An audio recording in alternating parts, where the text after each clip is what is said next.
All right, today we have a 2010 Mazda 6 with a 2.5, and this is the 5-speed version of like a 4F27E. Mazda calls it an FS5AEL, and Ford calls it an FNR5. And pretty much this came in with no reverse. I had to tear it down because I'm getting behind again in work, and the thing landed on my bench about 11:30 in the morning, and I just had to get going on it because I'm way backed up. Came in with no reverse, and this is going to kind of be like I guess like a quick highlight video. We'll go through. I didn't open the pump yet. Gonna open the drums. We'll go through that. The forward drum. I'll show you what I found as far as the problem goes. And on the 5-speed, the 4-speed version has the input and output sensor. The 5-speed version added an intermediate speed sensor, and it also has as well the input and output sensor. So we'll go over all that, and also the valve body. The solenoids had changed function from the 4-speed to the 5-speed. I mean, completely changed. We'll go over that as well. So let me get a little closer. I'll show you what I found to be the problem, and we'll open up the drums, the pump, and just kind of go through the unit quickly. And I guess that's about it. All right, so let me get a little closer, and we'll start with that. Okay, so first let me show you what I found causing the no reverse condition. All right, here is the front planet, okay, and this here broke at the weld, and now it is in actually two pieces here. So there is the no reverse condition. Here is the replacement one. It's nice, solid here, one piece. Let me just turn my light back on. Give me 1 second here. Okay. All right, now let's bring the case out. All right, so on the case,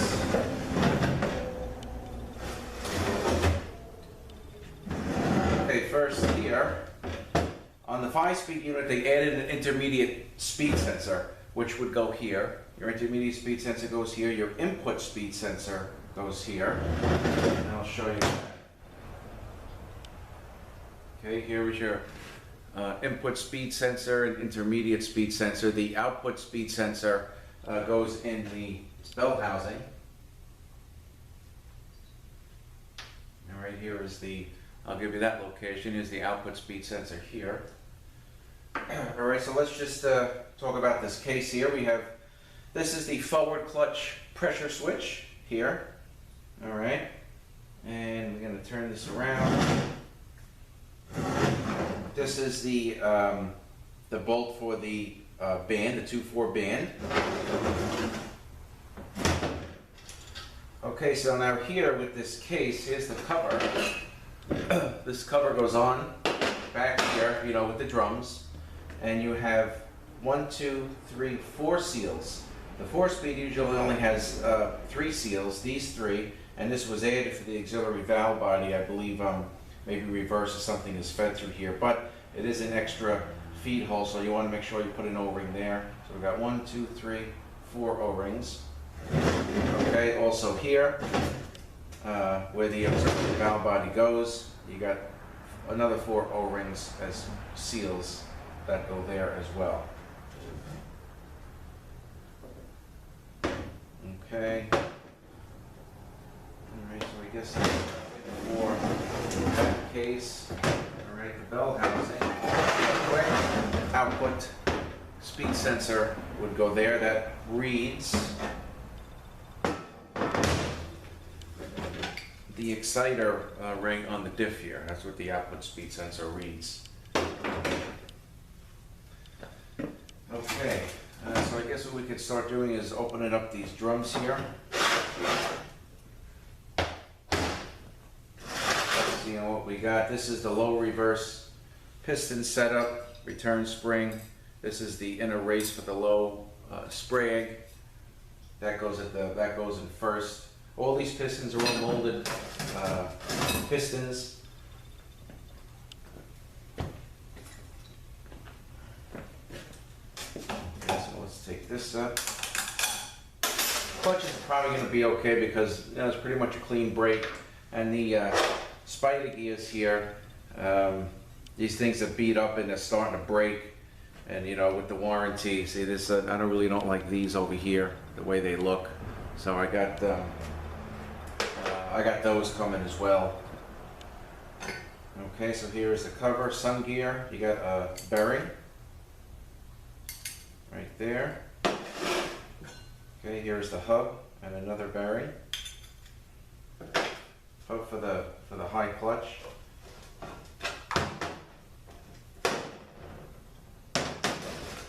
Okay, and before we get into that, because there's another bearing. Okay, so this drum goes on here. Okay, and there's another bearing in here, and the race stays on this stator here, this support shaft. Alright, I think maybe I'll just bring this down a little. Let me just reposition here. Okay.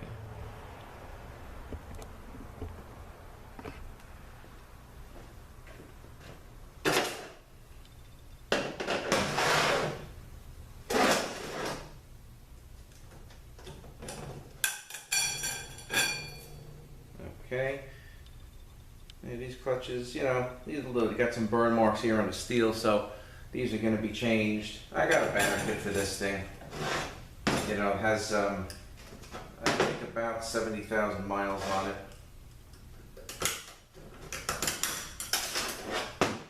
We'll definitely do all the pistons. Okay, these are actually one-sided. They are a little brown, so we're definitely going to change those. This is the first time I'm opening this. I actually didn't know these were one-sided.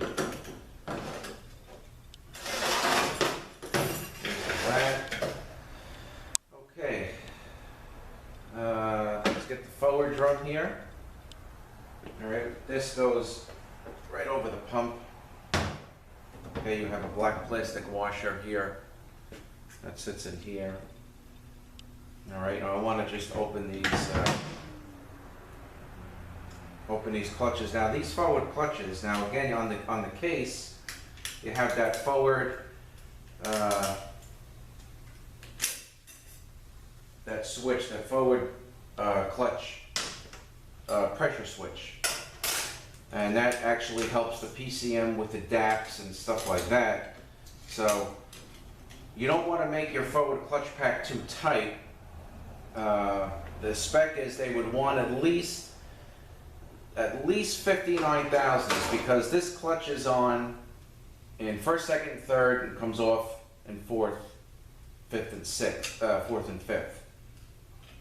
And if you have like a slight bind up on the 3/4 shift, that's because this clutch pack is too tight. I was actually, the tech service I belonged to actually had a little something about that, so possibly maybe a common issue.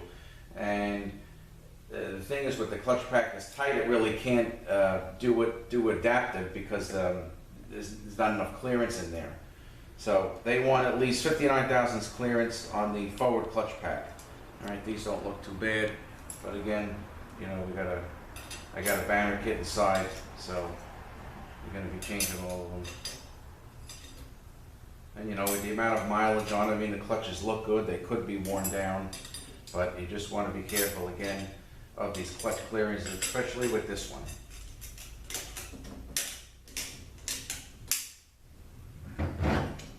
All right, and another thing that you want to check, you want to check there's two bushings in here, okay, and these things are known to wear, and when it does wear, it actually would cause converter code, like a 741 code. Okay, it's a standard procedure that I always change these. Okay, I mean these seem okay. The only problem, of course, is that planetary cracked, broke in half. But again, as a standard rebuild procedure, those bushings get changed. right, so what we're gonna do now, we'll open this up in a few minutes. All right, here is, this goes in as part of the new section of what they added.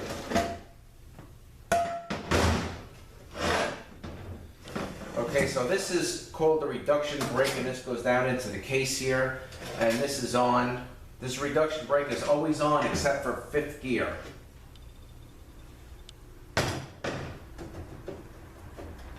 And also the sprig, there's a sprig back here, okay, and that is holding, always holding except for in fifth gear. All right, and then there's an anti-rattle clip. This actually, I'm waiting for one. This is what it looks like, but there's like a clip here, and it should be one here, but I was kind of playing with it honestly and I broke it. So I gotta get another one. But that, you gotta look how it comes out because this has to go in a certain way. This drum also has to go in a certain way, but basically it sits in here. And it's just called like an anti-rattle clip, or I think Mazda calls it a spacer. Okay, so this is the reduction brake, which is always on except for fifth gear. Okay, this is your fifth gear. This will come off here. And you have a bearing that's going to sit back here like that. All right, this is your fifth clutch, or they would call it the direct clutch. I think fail-safe is third gear in this unit, if I'm not mistaken.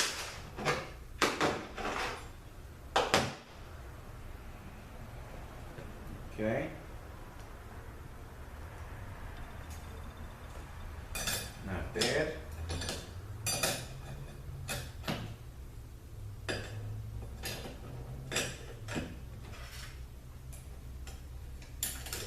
Oh, and also I wanted to mention on the forward clutch, because they're because of how they want that clearance. If it happens to be too tight, or you're having trouble getting the clearance to spec, there are snap rings. Snap rings are selective to help you with the clearance. I think there's only one size pressure plate. Steels are only one size, so the snap rings are what is the selective to help with that. Okay, here is the pump. All right, take the O-ring off. I'm gonna open this.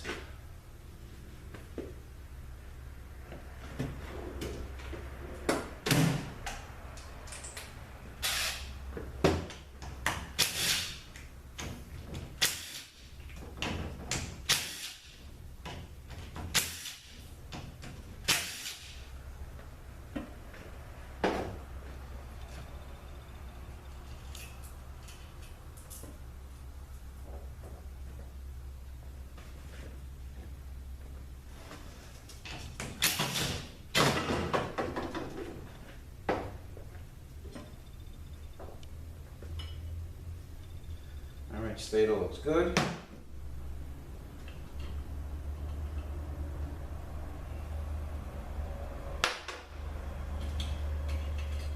Pump gears look good. All right, just notice the way, of course, the inner gear comes out. You know, the flats are up towards the top, and there's a big space here. So the flats are gonna go up towards the top here on that pump. Alright, real quick, here is the, I guess, I don't know what they call it, maybe the auxiliary valve body. Here are the O-ring seals, you know, that you put in the case. I'm going to put these aside here. You have a couple of solenoids. I think you have the, looks like an accumulator here. You have one valve, which I believe is the 4-5 shift valve. Alright, this is shift solenoid F. And this is pressure control solenoid. I think it's maybe B. I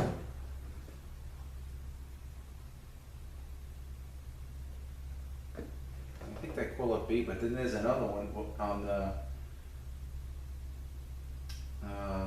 other valve body as well. But that's the designation of it. Okay, and then of course here is the servo piston for the 2/4 band. Okay, you got your return spring, and to get access to this, you have to pull the linkage rod out and then take the 3 bolts out. There's also, you want to check that because that likes to wear out that case bore, and then would cause issues like on the 1-2 shift. Also, the bonding likes to come apart on that piston, which would cause possibly a slip on the 1-2, a flare on the 3/4, possibly running away and forth. All right, now I'm going to bring the valve body out here.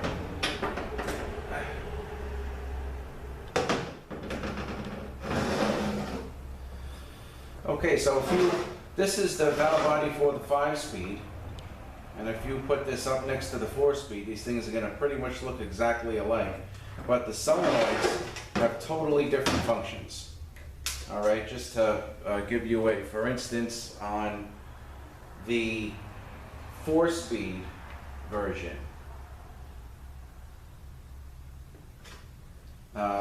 these 2 shift solenoids are A and B. Okay, this is the 5-speed version, and the shift solenoids are D and E. Okay, this is the EPC solenoid, the same on both. And on the 4-speed version, you have C, D, and E on these larger solenoids down here, and on this one it's actually A, B, and C. So you want to be careful, you know, which unit you're working on. If you have a solenoid code, you want to definitely make sure you address the correct one. And on the back of this valve body, here's the manual valve. Now let me just get rid of that so I don't lose that. On the back of this valve body, you have 2 seals. You got 1 seal here, 1 seal here. It's a pretty simple valve body. There are no check pulls or anything. You take the solenoid body off, there'll be like I guess like a little accumulator with a spring. And that's really about it. Other than that, there's no check pulls or anything in that valve body. Okay, and here is the extra piece. You know, this is on the 5-speed. You have the pinion gear, your park gear. You got a ring gear and the transfer gear here. And this, of course, your direct clutch drum splines into this. And the intermediate speed sensor reads over this one as well. That was the added speed sensor. Okay, we have the 2/4 band. Band, of course, we change on the overhauls. And you got 2 accumulators in the case. Okay, so on this side of the case, you have 2 accumulators here, and your 2/4 piston for the band goes right there.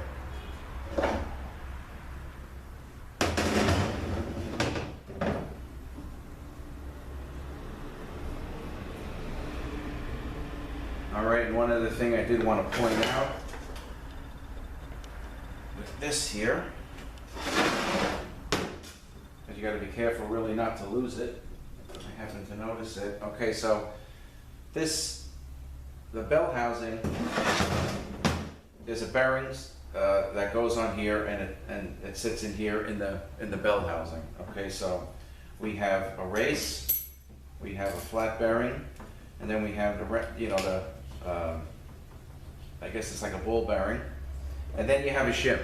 So you want to be careful not to lose this shim. The shim goes on top here.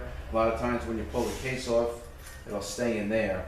All right, and if you happen to wash the case up in the machine or something, you know, that's going to be gone. So you want to be aware of this shim. And this is how that setup goes, just like that.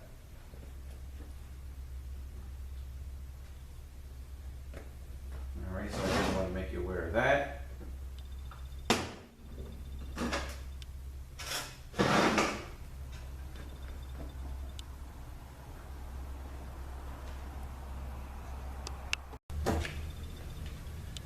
All right, so I think that's about it for this 2010 Mazda with this FNR5. Again, that's pretty much when you order parts for it, you know, nobody really uses the Mazda designation, so we just kind of call it an FNR5. I guess that's about it, so I'm gonna get going on this one. I thank you guys for watching. Have a great day, and we'll see you next one.